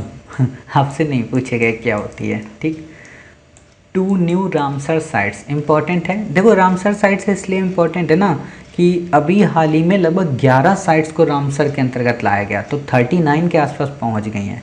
तो हम उनको करंट अपडेट में पढ़ेंगे, खासतौर पर फरवरी महीने के करंट पे, ठीक। तो वही चीज़ है, कबरताल वेटलैंड बिहार व असम कंजर्वेशन रिजर्व, असम हमने पढ़ाया था आपको, उत्तराखंड में था, ठीक है। अब रामसर साइट 39 हो गई हैं भारत की, जो कि साउथ एशिया में सबसे ज़्यादा है, ठीक है। तो हम आपको पढ़ाएंगे ये सब की सब पूरी लिस्ट, क्योंकि यूपीएससी इन रामसर साइट्स पे क्वेश्चन जरूर पूछेगी, clear. Srisailam hydro electric power plant, आपसे ये तो नहीं पूछेगी कि Srisailam hydro power plant का मतलब क्या होता है, ये पूछेगी कि Srisailam hydro power plant है कहाँ पे, कृष्णा रिवर पे, आंध्र प्रदेश राज्य में, क्लियर। श्री सैलम आपको दे देगा कि गोदावरी पे है, तो नहीं भाई, किस पे है, कृष्णा पे। ग्रेविटी डैम है, मतलब गुरुत्वाकर्षणी डैम है। अन्य एग्जाम्पल जैसे तुंगभद्रा डैम, सरदार सरोवर, भाखड़ा, हीराकुंड, ये सब के सब ग्रेविटी डैम है। आपसे नहीं पूछेगा इतना डीप में, बस कृष्णा की ट्रिब्यूटरी पूछेगा। तो देखो कृष्णा की ट्रिब्यूटरी याद करने का आपको छोटा सा फार्मूला बताता हूँ, बाकी मैं आपको वहाँ पे पढ़ाऊँगा ज्योग्राफी में। भगवान कृष्ण क्या करते थे बताइए, घाट के किनारे किनारे बांसुरी बजाते थे, तो घाट प्रभा, माल प्रभा, क्लियर, ये सारी चीज़ें हैं किससे, भगवान कृष्ण से संबंधित। मतलब घाट प्रभा अगर बात आए, माल प्रभा की बात आए, वो सब की सब कृष्णा रिवर से संबंधित नदियाँ हैं। ठीक, तो इतना आप देख लिए। तुंगभद्रा भी ही कृष्णा की ट्रिब्यूटरी है, समझ गए।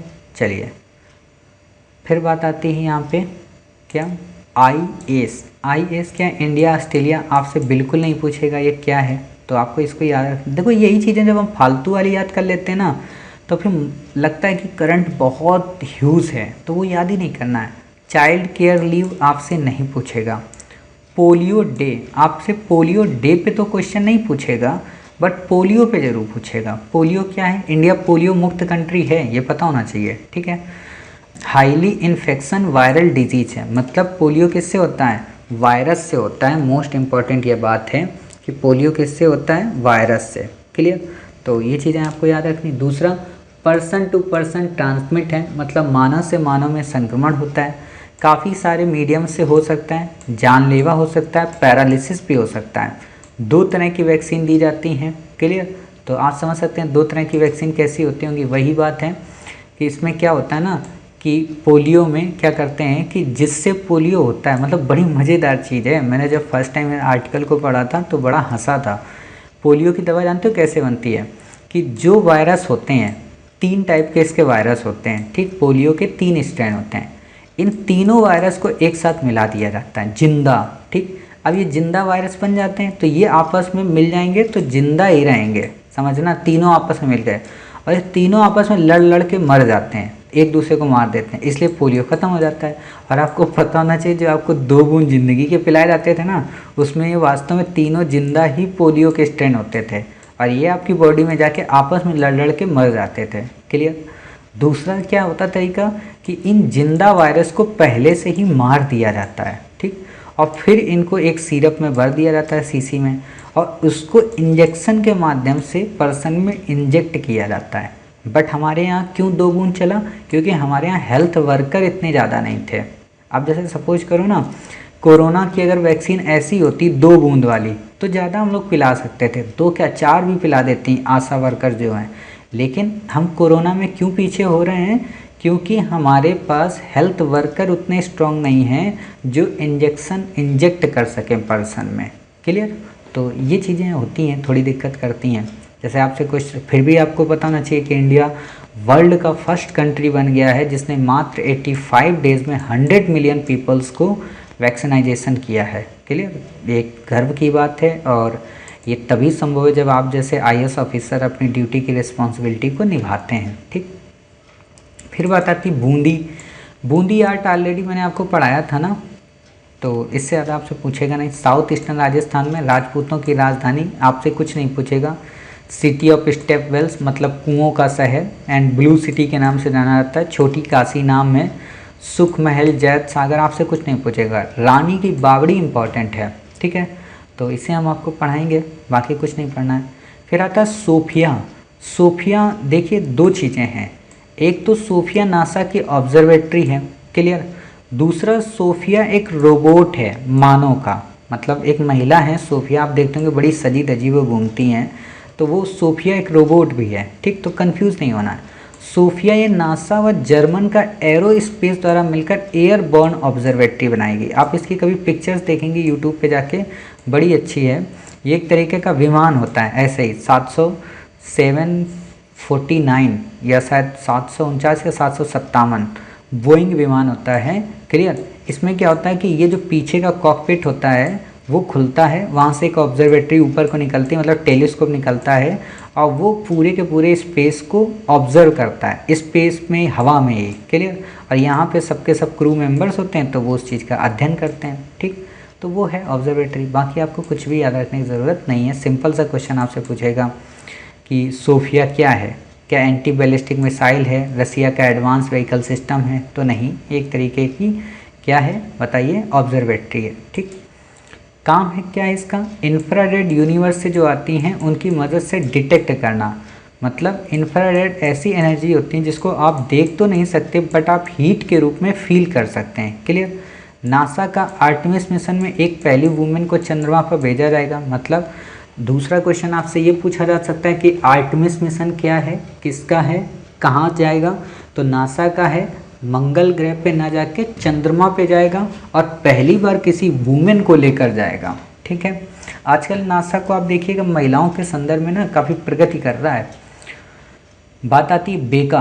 बेका को ऑलरेडी मैंने पढ़ाया था। बेका क्या है? The basic exchange and cooperation agreement. ये एक कम्युनिकेशन समझौता है, मैंने ऑलरेडी आपको पहले भी पढ़ाया था, GCMOA वगैरह सारी चीज़ें।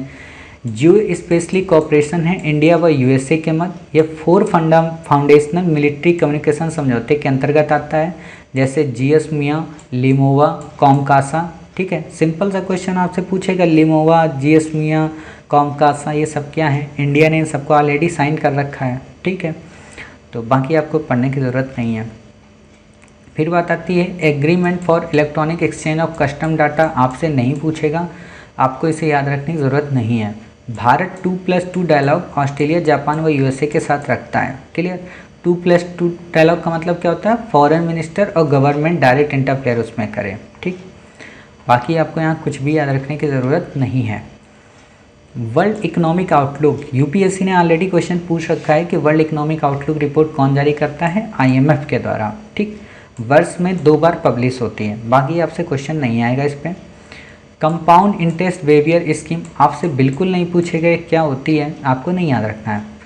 National conference on vigilance and anti corruption. ठीक है, आपसे ये तो क्वेश्चन नहीं पूछेगा कि नेशनल कॉन्फ्रेंस क्या है। ठीक है, बट आपसे विजिलेंस को लेके क्वेश्चन आएगा, CVC को।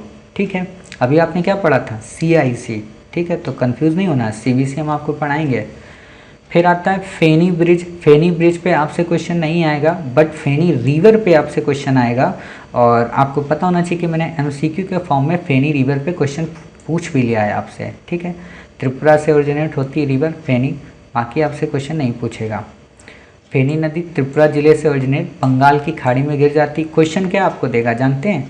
क्वेश्चन आपको देगा कि फेनी रिवर ब्रह्मपुत्र में मिल जाती है, तो आपको पता होना चाहिए नहीं भाई साहब, वो बंगाल की खाड़ी में ही गिरती है। ठीक, तो एक बार हम त्रिपुरा की आपको लोकेशन भी दिखा दें, नहीं तो कई सारे बच्चे तो नाराज़ हो गए होंगे आज, बताइए सर आज तो आप मैप का यूज ही नहीं कर रहे हो बिल्कुल। तो भाई आज जब मैपिंग के क्वेश्चन ही नहीं तो कहाँ से यूज करेंगे? तो ये है त्रिपुरा। क्लियर? और आपको जानकर आश्चर्य होना चाहिए कि भारत का एकमात्र राज्य है जो 3 ओर से किसी बॉर्डर्स की सीमा से घिरा हुआ है। ध्यान देना, 3 ओर से। यहाँ पे बच्चे कंफ्यूज हो जाते हैं, उनको लगता है कि 3 ओर से सर मतलब क्या होता है? इस ऐसे तो हमारे यहाँ क्या कहते हैं, सिक्किम भी है, तो 3 ओर से मतलब किसी एक देश से घिरा हुआ है बॉर्डर की सीमा। ठीक, तो आप देख सकते हो बांग्लादेश से 3 ओर से घिरा है। दूसरी क्या बात है कि यहाँ से कर्क रेखा होकर गुजरती है। क्लियर? तीसरी क्या बात है आप बताइए? मिजोरम से और असम से ही इसकी सीमा सिर्फ टच होती है, मणिपुर और नागालैंड से इसकी सीमा टच नहीं होती है। ये लाइन आपको याद रखना है। क्यों? देखो ऐसे और जूम किया हमने, ये यहाँ पे सीमा है। क्लियर? ये इसकी सीमा है, तो आप यहाँ तक समझ सकते हो। ये तो आपका असम है, ये आपको पता होना चाहिए। ठीक, तो कंफ्यूज नहीं होना है, समझ गए? चलिए आप देखते हैं आगे क्या है। भारत बांग्लादेश कुछ नहीं पूछेगा। ज्वाइंट संसदीय समिति आपसे बिल्कुल नहीं पूछेगा। समितियों को हम आपको पढ़ाएंगे, जब इंडियन पॉलिटिक्स शुरू करेंगे ना, तो वहाँ हम डिटेल में डेप्थ में पूरी हम लक्ष्मीकांत आपकी 10 पार्ट में कंप्लीट कर देंगे, मतलब 10 दिन में कंप्लीट कर देंगे। हालांकि 10 दिन नहीं, मतलब 3 दिन में आपकी पूरी इंडियन पॉलिटी कंप्लीट होगी, तो चिंता नहीं करना है आपको। Quality council of India important है, UPSC ने ऑलरेडी क्वेश्चन पूछ रखा है। ऑटोनोमस बॉडी है, इंडिया व इंडियन इंडस्ट्री के द्वारा इसे बनाया गया। एसोचैम, ठीक है, CII और फिक्की। एसोचैम क्या है? Association of chambers and commerce. CI मतलब क्या है बताइए? Competition commission of sorry, CII का मतलब ये होता है Indian industry commission. Clear? FICCI federation of Indian council, समझ सकते हो, चैम्बर्स इससे संबंधित है। नोडल मिनिस्ट्री आपसे नहीं पूछेगा कुछ भी। ठीक है, चेयरपर्सन को PM के द्वारा अपॉइंट किया जाता है। UPSC ने यही क्वेश्चन पूछा था कि इसके जो चेयरपर्सन होते हैं क्वालिटी काउंसिल ऑफ इंडिया के PM होते हैं, जबकि PM के द्वारा अपॉइंट किया जाता है। ठीक है, तो आपसे क्वेश्चन नहीं आएगा। अब आता है अर्थ ऑब्जर्वेशन सैटेलाइट। आपसे क्वेश्चन ये तो नहीं पूछेगा कि EOS-01 क्या है, आपसे क्वेश्चन ये पूछेगा कि अर्थ ऑब्जर्वेशन सैटेलाइट का क्या काम होता है। तो ऑब्जर्व करना अर्थ को। क्लियर?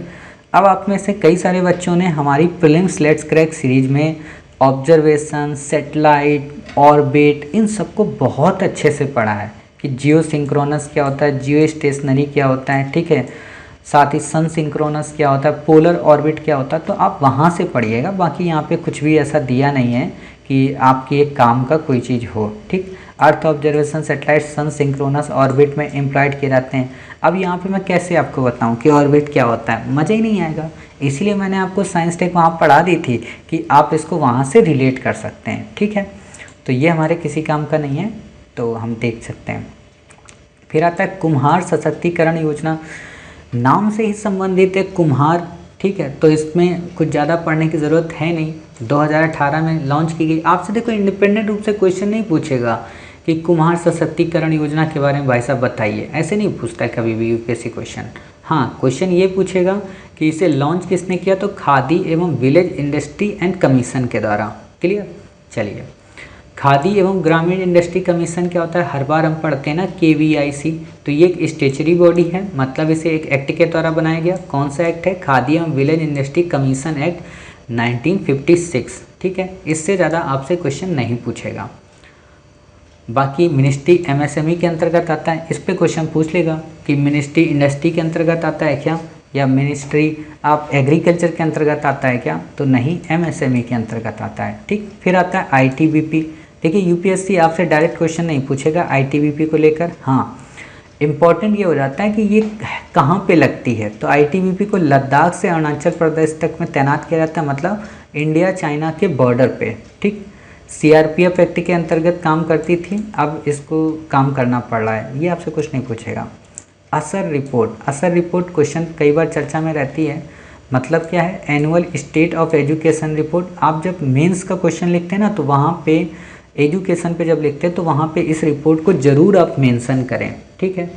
तो वहाँ पे आपको क्वेश्चन उपयोगी हो जाता है। बाकी NGO प्रथम के द्वारा इसे जारी की जाती है। NGO प्रथम नाम ही है, ये मत सोचना कि उस NGO को फर्स्ट प्राइज़ मिला था, उसका नाम है NGO प्रथम। जैसे अभी नाम पढ़े ना पोगो, तो वैसा ही नाम है NGO प्रथम, ठीक। बाकी आपको इसमें कुछ भी याद रखना नहीं है। सेंट्रल विजिलेंस कमीशन, आखिरकार आपका आ ही गया CVC। क्लियर। ये एक एपेक्स विजिलेंस इंस्टीट्यूट होता है, स्टेचुरी स्टेटस है, 2003 में गठन किया गया, राष्ट्रपति को रिपोर्ट करती है संथानम समिति के आधार पे। क्लियर। ये किसी मंत्रालय या डिपार्टमेंट के अंतर्गत नहीं आती, 3 मेंबर होती है और संसद के प्रति उत्तरदायी। इसमें आपसे हर एक लाइन में क्वेश्चन बनेगा, क्या कि संथानम समिति की रिकमेंडेशन पे, बिल्कुल सही। 2003 में गठन, स्टेचुरी स्टेटस, बिल्कुल सही। इसके जो चेयरपर्सन होते हैं या जो ये पूरी टीम होती है, संसद के प्रति उत्तरदायी होती है या तो राष्ट्रपति के, संसद के प्रति। इसमें 5 मेंबर होते हैं, नहीं भाई 3 मेंबर होते हैं। और आपको पता होना चाहिए CIC में कितने थे, 11, एक चेयरपर्सन और 10 अदर मेंबर, तो ये अंतर भी याद रखना। समिति द्वारा राष्ट्रपति नियुक्त करता है, तो समिति में कौन होते हैं, PM होते हैं, गृह मंत्री होते हैं, लोकसभा में विपक्ष का नेता होता है। अब एक बात बता दो जल्दी से कि CIC में कौन कौन होते हैं कमेटी में, अभी आपने पढ़ा था ना, PM होता है, विपक्ष का नेता होता है और कैबिनेट मिनिस्टर होता है, वहाँ होम मिनिस्टर नहीं होता है, तो ये याद रखना है। 4 वर्ष या 65 वर्ष की आयु तक वो व्यक्ति उसमें रह सकता है। कई बार बच्चे इस लाइन से कंफ्यूज रहते हैं कि सर 4 वर्ष व 65 वर्ष की आयु का क्या मतलब। देखो इसका मतलब क्या होता है, जैसे आप लोग कई बार देखते होंगे ना कि किसी को चीफ जस्टिस ऑफ इंडिया नियुक्त किया गया, जैसे दीपक रावत तो IAS है, दीपक कुमार क्या नाम था उनका, जस्टिस दीपक, आप ऐसे समझ सकते हो, उनका पूरा नाम मुझे याद नहीं आ रहा है इस समय, जस्टिस दीपक मिश्रा, जस्टिस दीपक मिश्रा। तो उनका क्या था कि वो 3 वर्ष तक ही वो अपना टेन्योर फुलफिल कर पाए थे, 5 वर्ष तक क्यों नहीं, क्योंकि होता क्या है ना कि आपको 2 ऑप्शन दिए जाते हैं कि आप या तो 65 वर्ष तक कार्य कर सकते हो या तो 4 वर्ष तक। मतलब क्या, सपोज करो आपकी उम्र है 63 साल, ठीक है, तो आप सिर्फ 2 ही वर्ष तक अगले काम कर सकते हो, मतलब ज़रूरी नहीं फिर आप 4 वर्ष तक काम करो, फिर आप 63 तक और 2 + 65 तक ही वर्क करोगे, ठीक। अब अगर आपकी उम्र है कितनी, 60 वर्ष, और आपको नियुक्त कर दिया गया, तो आप कब तक काम कर सकते हो, केवल 64 तक, फिर 65 भी नहीं है। समझ गए, इसका ये मतलब है, मतलब कि एक ऑप्शन से नहीं दूसरे ऑप्शन से आपको हम ऐसे रिजेक्ट कर सकते हैं, ठीक। चलिए अगला हमारा आर्टिकल है ड्रिप प्रोजेक्ट। आपसे बिल्कुल नहीं पूछेगा ड्रिप प्रोजेक्ट क्या है, इम्पॉर्टेंट क्या है, धर्मा ऐप क्या है। तो धर्मा ऐप आपको पता होना चाहिए, डैम से संबंधित है। बाकी आपसे यहाँ पे क्वेश्चन कुछ भी नहीं पूछेगा। AIIB पे क्वेश्चन पूछ लिया है, अब नहीं पूछेगा। अब क्वेश्चन आएगा NDB और बताइए ADB पे, एशियन डेवलपमेंट बैंक और NIB यानी कि न्यू डेवलपमेंट बैंक। अब दोनों का बेसिक फीचर बता दो। ADB में क्या केवल एशिया के मेंबर हैं? नहीं साहब, उसमें 49 सिर्फ एशिया के हैं, बाकी पैसिफिक रीजन के भी हैं। अच्छा, दूसरी चीज़ इसकी बता दो NDB की, इसे किसके तहत गठन किया गया था बताइए? ब्रिक्स के अंतर्गत। कौन सी डिक्लेरेशन? फोर्टेलेजा। क्लियर? तो बाकी इसमें कुछ भी याद रखना नहीं है। जम्मू एंड कश्मीर आपसे बिल्कुल क्वेश्चन नहीं पूछेगा, ये एक्ट में रिफॉर्म हुआ है, ठीक है, नहीं पूछेगा। अमूर फाल्कन इम्पॉर्टेंट बस ये है कि IUCN में इसका क्या है स्टेटस है, लीस्ट कंसर्न। दूसरा क्या है, दोयांग झील कहाँ पे है, मतलब दोयांग लेक कहाँ पे है, तो नागालैंड की लेक है। तो इसकी एक बार लोकेशन हम देख लेते हैं दोयांग लेक की, क्योंकि काफ़ी इम्पोर्टेंट है, तो आपसे पूछा जा सकता है, ठीक है। दोयांग लेक दिखा दो भाई, दोयांग रिवर तो दिखा रहा है, चलो रिवर को ही देख लेते हैं हम, नागालैंड। ये देखो दोयांग लेक, ठीक है, मतलब दोयांग रिवर ये है, लेक इसके पास में होगी, हाइड्रो इलेक्ट्रिक प्रोजेक्ट है, ठीक, ये यहाँ पे, ठीक है। ये दोयांग डैम रिजर्व्स है। Amur falcon capital of the world है, देख सकते हो आप, ठीक है।